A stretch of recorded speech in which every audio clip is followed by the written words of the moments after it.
So, our primary goal for this project was net zero. Without a doubt, that was our number one driving force, was to prove that we could live and work in the desert sustainably, but achieve a net zero energy goal. But with that, we had to work hand in hand through the design process to achieve.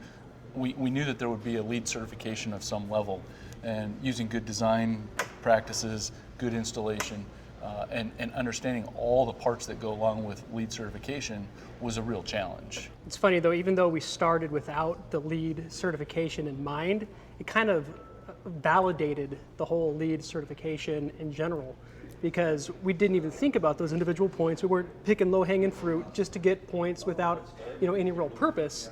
But at the end of the day, we got platinum based on a good design, not based on a LEED design. We got platinum based on a good design. So everything that the USGBC's tried to achieve with LEED, I think we validated here. From the setup of the project, we were, logistics plan, we were setting up where those dumpsters were going to go. We set up those types of processes. So in the back of our mind, I guess we were sort of LEED focused anyways, just because that's just what we do. So making the transition from being sort of almost a hard rule that LEED is not the goal, we had already had that mindset. So the transition was actually not as difficult as it probably would have been had we not had a culture of sustainability in place already. Well, I think the design process benefited from not focusing on LEED. We didn't have to spend time going through the LEED scorecards and doing things which you would normally do on this type of project. In fact, you normally start the first meeting with a LEED scorecard and work your way through.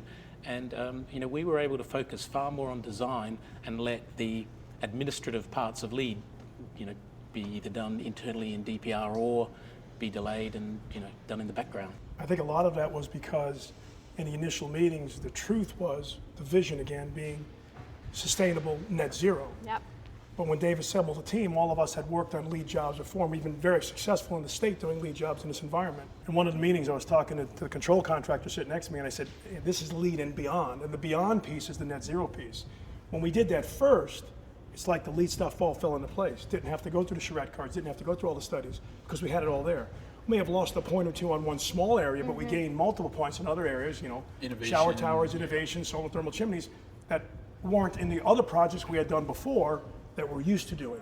College campuses, universities, stuff like that. So I think that the team was challenged in that aspect, but we started with the net zero sustainable piece, and everything kind of followed that in a natural progression as the team moved forward. We probably would have limited ourselves had we just focused on that scorecard. If you set your goals on platinum, it's achievable. It's been done several times in Phoenix, but net zero had never been done. So setting those goals far beyond where you think you can go is crucial to being able to at least get to some point that was far greater than what you might have had you not set it. And so net zero, if you had to put a mathematical formula to it, it would have several components. Renewable, it's reliable, it's repeatable. You have to do that, and you can do it again. You can do it again. It's repeatable. Be able to repeat the process. To be able to do this on a larger scale as well would probably be even easier and more cost effective on a larger scale.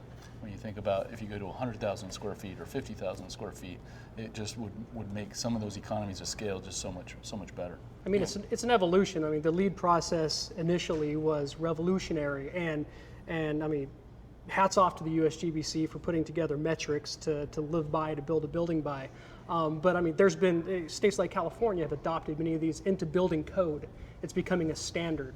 To build a LEED silver building these days, it's not as hard as it used to be because it's just an accepted standard in the industry. So moving forward, as energy prices increase, as water becomes even more scarce as it is today and costs more, net zero type buildings, living buildings are going to become the standard. The norm. So will they get better than this building eventually? I hope they do. I'm proud to be on the forefront of that.